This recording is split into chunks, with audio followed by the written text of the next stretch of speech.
Merry Christmas, ladies and gentlemen, and welcome back to Tailosive Tech. Hope you're not spending too much day on the internet. Come on, it's Christmas. But while I have your attention, let's talk about the smart home appliances and the Google Home ecosystem I have built within both my office and a little bit of my home.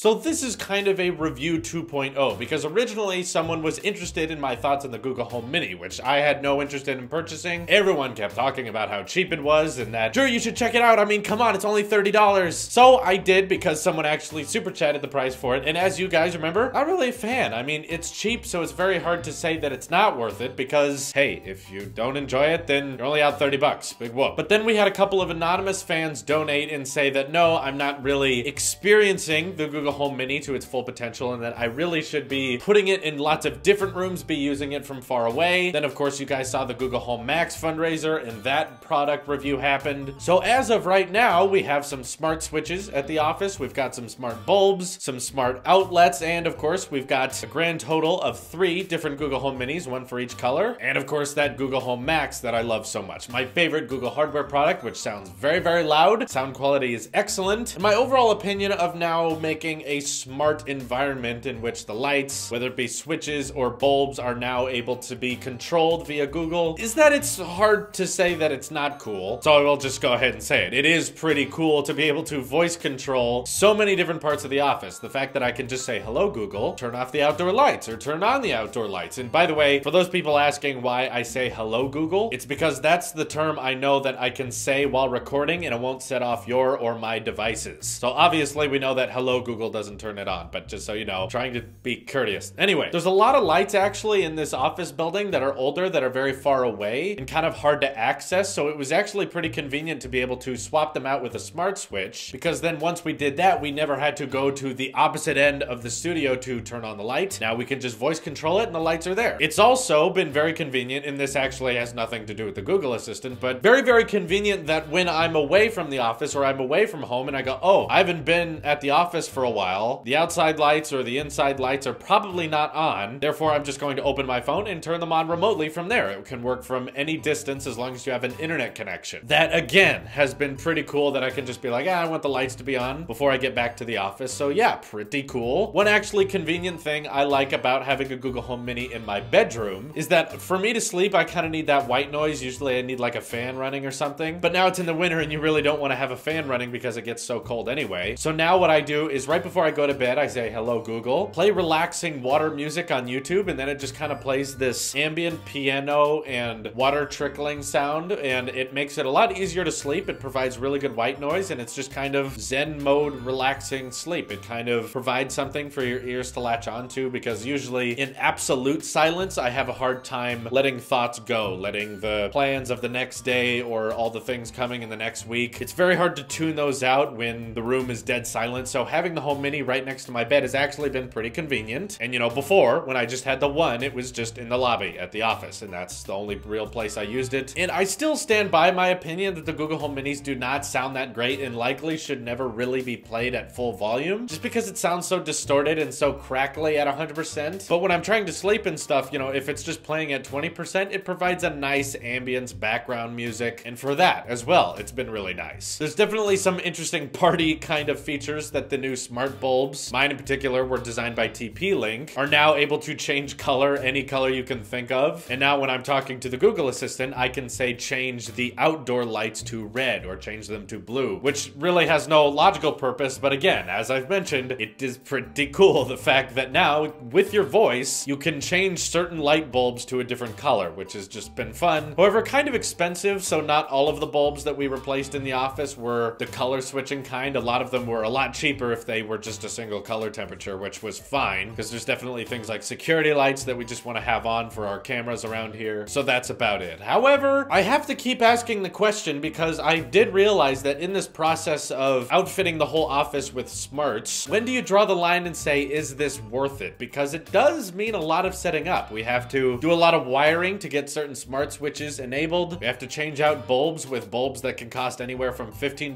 to $30, depending on what type you're getting. If you want wanted to change colors, it's usually around $30 to $40. If you just wanted to connect to your Wi-Fi and that's all, you can usually get those at around $15. But again, for a single light bulb, and there are a lot of lights in most people's houses or office spaces, and luckily I was able to get all of the same accessories from the same company, from TP-Link, which means that I can access all of them from the same app. But in order to set up my light bulbs in my smart switch, I actually had to create a TP-Link account and have a password for that account, which makes sense. You know, you don't want random people being able to mess with your lights. But at the same time, it's like, wow, we have passwords for our phones, our watches, our computers, our Netflix, our music, and now we're having passwords for light bulbs. Like, welcome to 2017. It definitely just gets weird, and you're like, why do I have to verify my account info for turning on a light? Like, at least during the initial process in which you are setting up the smart home or smart office, you start to question yourself, and it's like, well, you're doing this so that life is easier, but it definitely has to get a lot more complicated first. Going into the Google Home app and finding the smart controls and pairing to the smart bulb's Wi-Fi network. Each bulb has to be paired individually. Each bulb has its own separate Wi-Fi network. At the end, you can combine them all and it's very easy to just turn them on and off. But again, like I said, at our little office here, we don't have a crazy ton of lights, but if you were trying to outfit an entire smart home, I could easily see this turning into a multi-$1,000 process if you want to get the security cameras, which I have not invested in yet, the smart ones that let you watch things from your phone, and also replace all the bulbs in all your different rooms, or maybe perhaps replace smart switches with these Wi-Fi enabled ones that can pair to your phone, and of course the Google Assistant. All of that does result in a pretty cool experience, and if you had a very large house or large apartment or office space, and you were able to control all the different lights and all the different rooms, again, pretty cool, and it definitely feels futuristic. At the same time though, quite a bit of investing and quite a bit of work and different passwords and accounts you have to have just to get everything just right. So when deciding if this kind of investment in all the different smarts is worth it, I kind of have to put it in the same field as an Apple Watch. For those of you who don't know, I really love my Apple Watch and I use it on a daily basis, but I definitely do not see it as like a necessity. This is something that will change your life. This will change everything, and it really only should be invested in if you can comfortably afford it. Like, it doesn't set you back very much. Luckily, because of a lot of your guys' support via Super Chat and Patreon, switching a lot of the bulbs out in the office to smart bulbs was not terribly expensive, but I could easily see it being a lot more expensive for people on a budget. We're not interested in spending big bucks on not having to flip a single light switch. But then again, even an Apple Watch provides a certain amount of functionality to your life with the calorie tracking and notification management, and it is a standalone product, whereas what the smart home really is not a product, it is just a shortcut. It means not having to flip a light switch. It means not having to get up sometimes, which, like I said, is pretty cool. Like, I'm not going to take these light bulbs out. I'm very happy to have them installed, and it definitely feels futuristic. And when people stop by the office, I love showing them off, like turning the lights a different color just to kind of surprise everyone. That is neat and interesting. But again, if it's too much of an investment for you, if it's kind of out of your reach, it is definitely not something I think you should save for. I would put mobile products like an Apple Watch or a laptop or AirPods far above the priority. I think that in terms of smart homes, this is definitely something that is cool, but not going to change your daily routine. It is just a minor little upgrade that prevents you from having to flip light switches, or, as many people I've heard comment, open your blinds, because there are certain blinds that are smart and connected that way. I didn't get any of those, but they're out there. But again, the prices of all these different accessories definitely stack up, and I can see why so many companies are excited to have smart home appliances. Is because you can suddenly charge, you know, $40 for a single light bulb. Now you can have blinds that are $200. Like, it definitely is a big industry, but at the same time, I'm not going to recommend it as, this is a must, you definitely should try it. It's like, yeah,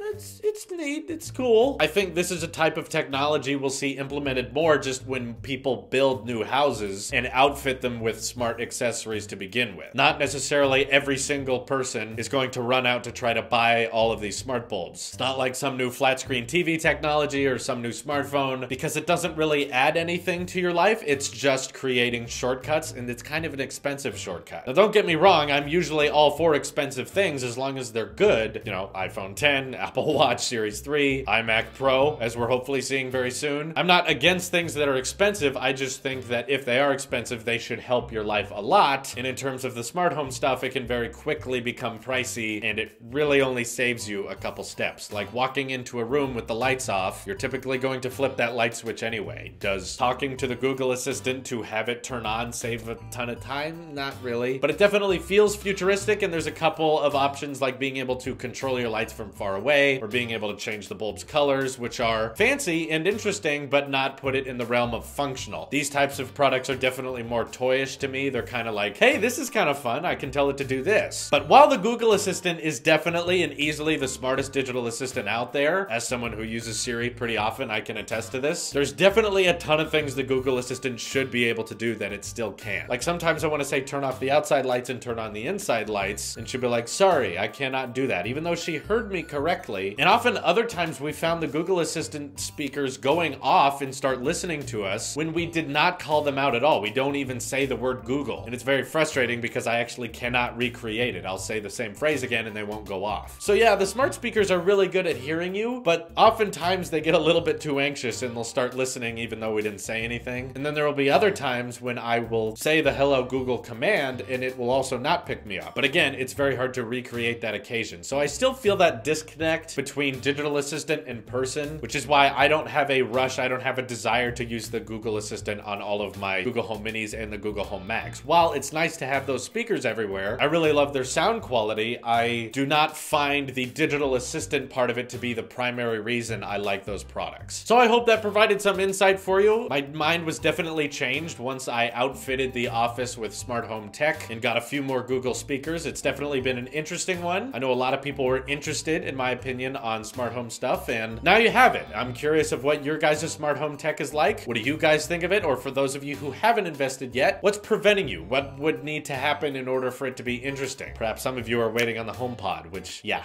I can understand. Let me know all your thoughts in the comments below. This is your Apple Ship here, and I hope you have a very Merry Christmas. See you in the next one.